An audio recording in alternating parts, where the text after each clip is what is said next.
మిత్రులారా, కాంగ్రెస్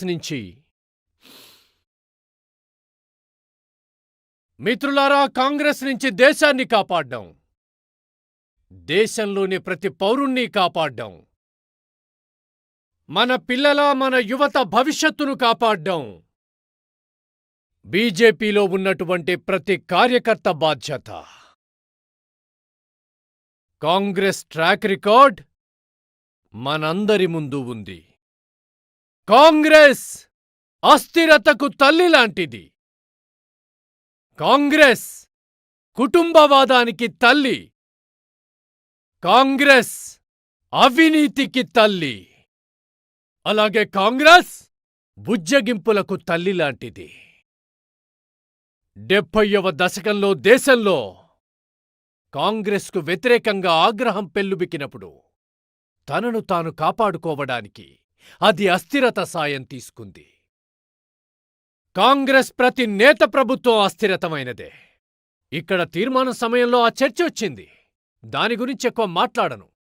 ఈరోజు కూడా వీళ్ళు అస్థిరతను సృష్టించడానికి కొత్త కొత్త కుట్రలు చేస్తున్నారు. వీళ్లంతా కలిసి ఏ కూటమిని స్థాపించారో దానిక్కూడా అలాంటి గుర్తింపే ఉంది. కాంగ్రెస్ దగ్గర అభివృద్ధి ఎజెండా లేదు, ఫ్యూచర్ రోడ్ మ్యాప్ లేదు. అది దేశాన్ని ఒక్కోసారి భాష ఆధారంగా, ఒక్కోసారి ప్రాంతం ఆధారంగా విభజించడంలో మునిగిపోయింది. మిత్రులారా, కాంగ్రెస్ చేసిన అతిపెద్ద పాపం ఏంటో తెలుసా?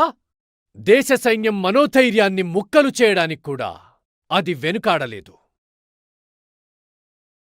భారత జాతీయ భద్రత, వ్యూహాత్మక శక్తికి నష్టం చెయ్యడానిక్కూడా కాంగ్రెస్ ఏమాత్రం వెనుకాడలేదు. దేశ రక్షణ రంగంలో ఏదైనా పెద్ద విషయం జరిగినా, మన సైన్యం ఏదైనా పెద్ద విజయాన్ని సాధించినా కాంగ్రెస్ ప్రతిసారీ వాటిపై ప్రశ్నలు సంధించింది. ఒకసారి మీరే ఆలోచించండి. దాదాపు 5 ఏళ్ల క్రితం వీళ్ళసలు ఏమన్నారో.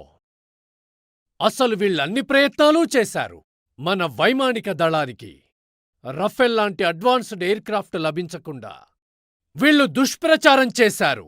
హిందుస్థాన్ ఏరోనాటికల్ లిమిటెడ్ను, హెచ్ఏఎల్ను మూసివేయబోతున్నారని. వీళ్ళందరైతే హెచ్ఏఎల్ బయట ఫోటోలు తీసుకోవడానికి కూడా వెళ్ళిపోయారు. కాని చూడండి, హెచ్ఏఎల్ ఈరోజు ఎంత అద్భుతంగా ముందుకు వెళ్తోందో. అలాంటిది ఈరోజు ఎన్ని ఆర్డర్లు వాళ్ల దగ్గర బుక్ అయ్యున్నాయో మీరే చూడండి. ఈరోజు హెచ్ఏఎల్ మార్కెట్ వాల్యూ ఎంత పెరిగిందో మీరే కళ్ళారా చూడండి. ఈ మనుషులే మన సైన్యం సర్జికల్ స్ట్రైక్ చేసినందుకు వారి వీరత్వంపై ప్రశ్నలు లేవనెత్తిందీ వీరే. ఎయిర్ స్ట్రైక్స్ జరిగినప్పుడు వాటి విజయం గురించి ఆధారాలడిగారు. కాంగ్రెస్ భారత సైన్యాన్ని అవమానించడానికి ఏ అవకాశాన్ని వదులుకోదు. మిత్రులారా, కాంగ్రెస్ ఎంత కన్ఫ్యూజన్లో ఉందో నేను మీకొక ఉదాహరణ చెప్పాలనుకుంటున్నాను. కాంగ్రెస్లో యుద్ధం జరుగుతోంది. చాలా పెద్ద యుద్ధమే జరుగుతోంది. కాని మజా ఏంటంటే సిద్ధాంతాల గురించి కాదు, పథకాల గురించి కూడా కాదు. అయితే ఈ యుద్ధం దేనికోసమని మీకు ఆశ్చర్యంగా ఉండొచ్చు. కాంగ్రెస్లో ఒక వర్గం ఏం చెబుతోందంటే, మోడీని తీవ్రంగా ద్వేషించండి, మోడీపై వ్యక్తిగత ఆరోపణలు చేయండి, మోడీ ఇమేజ్ నాశనం చేయడానికి చేయాల్సినవన్నీ చేయమంటోంది. అదొక వర్గం. కాంగ్రెస్ లోపల ఇంకో వర్గం కూడా ఉంది. అది కాంగ్రెస్ మూల సంప్రదాయాల నుంచొచ్చింది.